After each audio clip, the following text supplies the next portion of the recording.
প্রকৃতির রুদ্ররোষে কার্যত তছনছ হয়ে গিয়েছে উত্তরবঙ্গ। রাজ্য প্রশাসনের সক্রিয়তায় ধীরে ধীরে স্বাভাবিক ছন্দে ফিরছে উত্তরবঙ্গের জনজীবন। পুনর্গঠনের কাজ খতিয়ে দেখতে উত্তরবঙ্গ সফরে গিয়েছেন মুখ্যমন্ত্রী মমতা বন্দ্যোপাধ্যায়। সপ্তাহখানেক আগেই প্রকৃতির তাণ্ডবে ধ্বংসস্তূপে পরিণত হয়েছিল নাগরাকাটা বিধানসভার অন্তর্গত বামনডাঙ্গা মডেল ভিলেজ। সেখানকার চারিদিকে শুধুই ধ্বংসের ছবি। সোমবার দুর্যোগ কবলিত বামনডাঙ্গাতেই যান মুখ্যমন্ত্রী। সেখানে তিনি দুর্গত মানুষদের মধ্যে ত্রাণ বিলি করেন। পাশাপাশি এই দুর্যোগে যাদের মৃত্যু হয়েছে তাদের পরিবারের সদস্যদের হাতে নিয়োগপত্রও তুলে দেন তিনি। পরে দুর্গতদের উদ্দেশ্যে মুখ্যমন্ত্রী জানান, যারা মারা গিয়েছিল তাদের আমরা 5 লক্ষ টাকা করে দিয়েছি। প্রায় 27টা পরিবারকে টাকা দেওয়া হয়েছে। হোমগার্ডের চাকরির নিয়োগপত্র দেওয়া হয়েছে। যারা মারা গিয়েছিল তাদের সকলকে আমরা 5 লাখ টাকা করে দিয়েছি। প্রায় 27টা পরিবার, কুচবিহারেও দুজন আছে, তাদেরও দিয়ে দেওয়া হয়েছে। এবং হোমগার্ডের চাকরি নাগরাকাটায় এবং কুচবিহারকে দিয়ে দেওয়া হলো স্পেশাল হোমগার্ডের চাকরির অ্যাপয়েন্টমেন্ট লেটার। তিনি জানান, এই দুর্যোগে যাদের নথিপত্র হারিয়ে গিয়েছে তাদের জন্য বিশেষ শিবির চলছে। যারা মারা গিয়েছিল তাদের সকলকে আমরা 5 লাখ টাকা করে দিয়েছি। প্রায় 27টা পরিবার, কুচবিহারেও দুজন আছে, তাদেরও দিয়ে দেওয়া হয়েছে।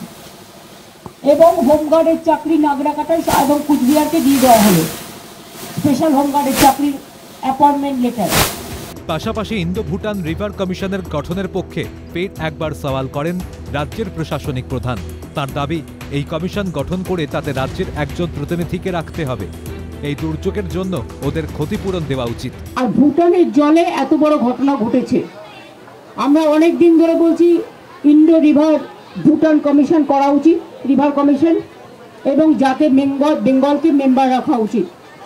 আমাদের প্রেসারে 16 তারিখে একটা মিটিং হচ্ছে, আমি যতদূর জানি। আমরা একজন অফিসারকে পাঠাবো, কিন্তু মনে রাখতে হবে এই যে ভুটানের জলে এত ক্ষতি হয়েছে, আমরা চাই যে ওরা ক্ষতিপূরণটাও দিক। অন্যদিকে একই চিত্র নাগরাকাটা বিধানসভার অন্তর্গত টন্ডুতেও। দিন 7 আগে এই টন্ডুতে কার্যত তাণ্ডব চালিয়েছিল এলাকার নদীগুলি। সিএনএর ক্যামেরায় ধরা পড়ল সেখানকার ধ্বংসের ছবি। ওই এলাকার একাধিক বাড়িতে রয়েছে ফাটল, যার জেরে বাড়ি ঘর ছেড়ে সহায় সম্বলহীন অন্যত্র আশ্রয় নিয়েছেন তারা। কিভাবে এই পরিস্থিতির মোকাবিলা করবেন তা তারা বুঝে উঠতে পারছেন না। ঠিক 7 দিন আগে যেভাবে তাণ্ডব চালিয়েছে নদীগুলি, সেই ছবি, একেবারে ধ্বংসের ছবি গোটা এলাকা জুড়ে ছড়িয়ে ছিটিয়ে রয়েছে। যে বাড়িটি এই মুহূর্তে দেখতে পাচ্ছেন, ক্যামেরা পার্সন শুভময় দাস যে বাড়িটি দেখাচ্ছে, এই বাড়িটি সদ্য নির্মাণ করা হয়েছে। সদ্য 1 মাস হয়েছে বাড়ি রং করা হয়েছে। এখনো পর্যন্ত আনুষ্ঠানিক রীতি মেনে গৃহপ্রবেশ করেনি কেউ। কিন্তু একেবারে গত রবিবার দিনের যে জলের তোড়, সেই তোড়ে গোটা বাড়ি নষ্ট হয়ে গিয়েছে। আমরা দেখতে পাচ্ছি যে জলের তোড় কতটা ভয়ঙ্কর ছিল। বাড়িতে ফাটল ধরেছে, বাড়ি ফাটল ধরে পড়ে গিয়েছে, এবং নতুন বাড়ির যারা মালিক, গৃহকর্তা, তারা এই মুহূর্তে মাথায় সহায় সম্বলহীন হয়ে, মাথার ছাদ হারিয়ে তারা এই মুহূর্তে আত্মীয়ের বাড়িতে রাত কাটাচ্ছেন। বুঝতে পারছেন না ঠিক কিভাবে আবার দাঁড়িয়ে উঠবেন। প্রাকৃতিক দুর্যোগে বিপর্যস্ত হয়েছে উত্তরবঙ্গের বিস্তীর্ণ অঞ্চল।